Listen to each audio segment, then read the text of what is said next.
Today is day 23 of running the London Rail Map, and I find myself still in South East London, covering more of the South Eastern network.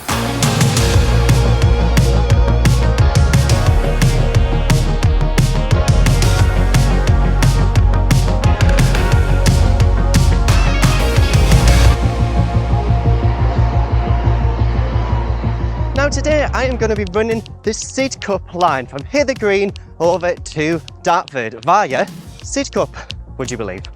Now for this route today, it is about 24 kilometres, plenty to see along the way, but without further ado, let's get cracking with today's episode of Underground.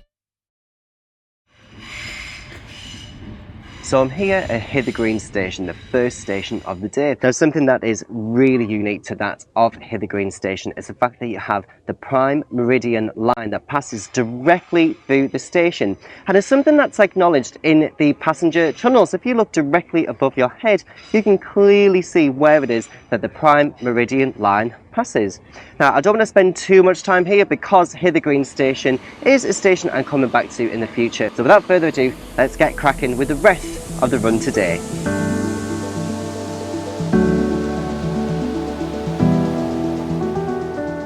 So I've arrived at Leigh Station, the next station of the day. Now at Leigh Station, from what I understand, it is the only station in London to have its station name consist of 3 letters, which means that for the station code for Leigh is in fact just 3 letters consisting of LEE. The more we know. So at this point now we're moving on from Leigh Station. We're going to move on to the next station of the day, but we'll see what else there is to discover along the journey today.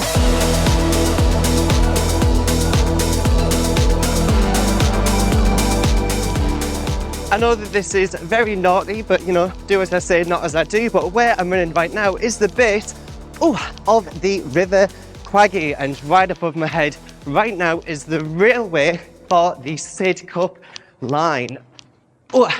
Yeah, it's not very often when you have an opportunity to run along the base of a riverbed, but because of the lack of rain here recently, there's no way that I couldn't surpass the opportunity.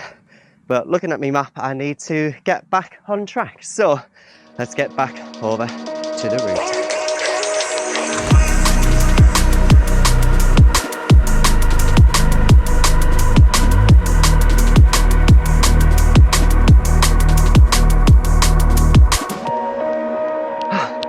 God, what a cracking path. Who'd have known that that existed? Certainly not me.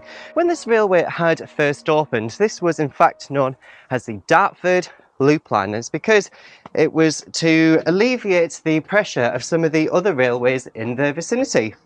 Now, why is it that it's called the Sidcup Line specifically? Well, with the Sidcup Line, of course this railway passes through Sidcup Station, but it's more about the metro style services that South Eastern have on offer in this area, and so Sidcup Line just makes it a bit more easier rather than Dartford Loop Line. Sidcup Line, so much easier. Now you'll find along the Sidcup Line there tends to be a lot of freight services that use this line because it is the lesser used out of the other 2 lines in the vicinity, and so you'll find a lot of freight traffic using the line just here.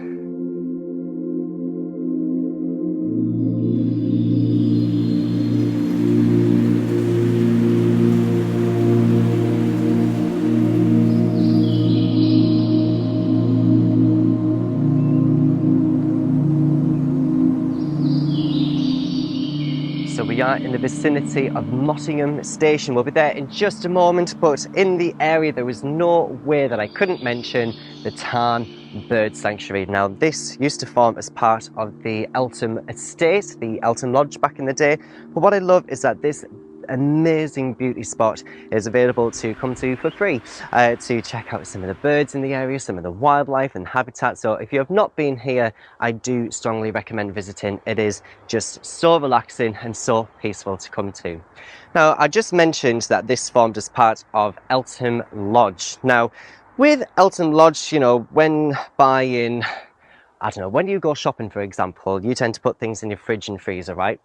Now for the Eltham Lodge, considering this was back in the 1600s, fridges and freezers didn't really exist, at least not the electrical appliance. But over to the left hand side here, this conspicuous looking brick mound here, this is what's known as an ice well. Now, with the ice well, so we would of course store ice at the bottom, but there's a lot of physics that go into it. So the hot air is expelled from the top of the ice well, and then the cold air remains at the bottom. Now, with this ice well in particular, a part of it has been removed so that you can get a great glimpse inside into how it was that it was constructed. But it's just great to see a piece of history still withstanding time, dating all the way back to the 1700s.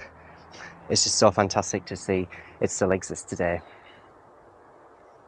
So here I am at Mottingham Station. When the station first opened, it was originally known as Eltham. Then it later changed to Eltham for Mottingham, and then it is now just known as Mottingham.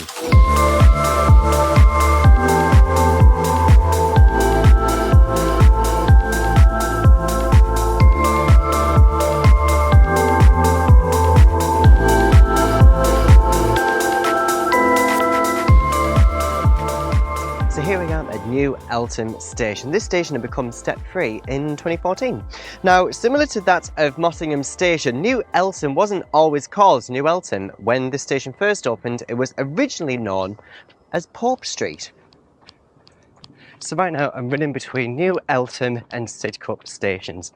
You know, with the Sidcup line, or of course the Dartford Loop line, when that line had first opened, there were originally only 5 stations. That would be Lee, Mottingham, formerly Eltham Station, as well as Sidcup, Bexley and Crayford.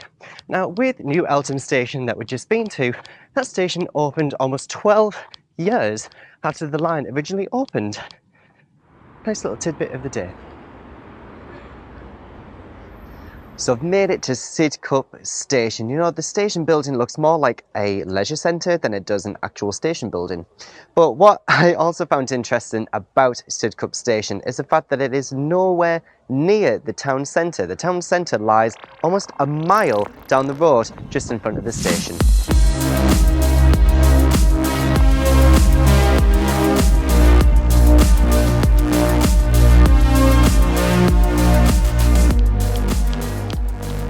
Alright, so it's not long until we get to the next station of the day, Albany Park. Now, you'd have thought that this park I'm running through right now is also called Albany Park, right? No, it's not at all. It is in fact called Abbey Mill Park. Not quite sure why it is that it's called Albany Park, the station, and not Abbey Mill. I have no idea. Another tidbit about Albany Park Station is the fact that it opened much later than when the line originally opened. Now, this line had opened back in the late 1800s, but Albany Park Station particularly opened in 1935. Alright, and welcome to Albany Park Station. You know, with this station being constructed in 1935, it kind of reminds me of the station buildings on the Chessington branch of the South Western Railway. Lots of brick architecture that is along that line. Now, what is in the vicinity of Albany Park Station? You have a brilliant parkrun that's just in the area. That would be Footscray. Now, with Footscray Meadow, I mean, I wish I could talk about the area, but I think we should actually check it out. So let's get on over to Footscray Meadow. Before we get to Footscray Meadow, there's one of the things I wanted to clarify. Why was it that this station had opened so much later than the rest of the stations? Well, there was a massive housing boom that was in the area, and so it made sense to create a station in the area to serve the local community.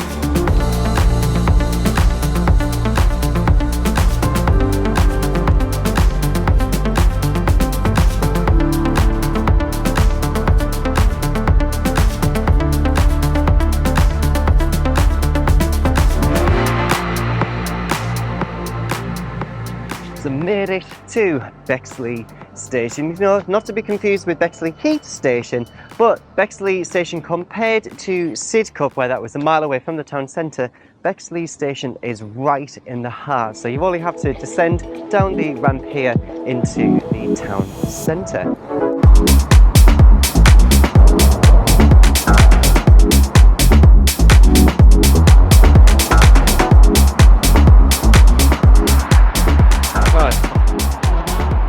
So we're coming away from the A2 and I couldn't be more thankful. You can taste the pollution, it's gross. But yeah, it's not long until we get to the next station of the day, Crayford. It's just great while we're on the approach that we have the Sidcup line directly adjacent. It's pretty cool. In fact, their green open space, Hall Place at South Park, also acts as a flood diversion for the River Cray just nearby. And so here I am at Crayford station. Now, I've only got 3.5k left until we get to Dartford, the final station of the day. The weather's also turning for the worse as well. Not ideal. Now, what's worth noting at Crayford? Well, from what I understand, the footbridge is one of the oldest parts of the station, because looking at the station building, looks like as if it's had a bit of a refresh recently. However, one of the things that also caught my attention was at the nearby Watling Street, close to Crayford station, that formed as part of the old Roman road. Used to pass through there. Weather's changing for the worse. Let's nip over to the final station of the day, Dartford, thus completing the Sidcup line.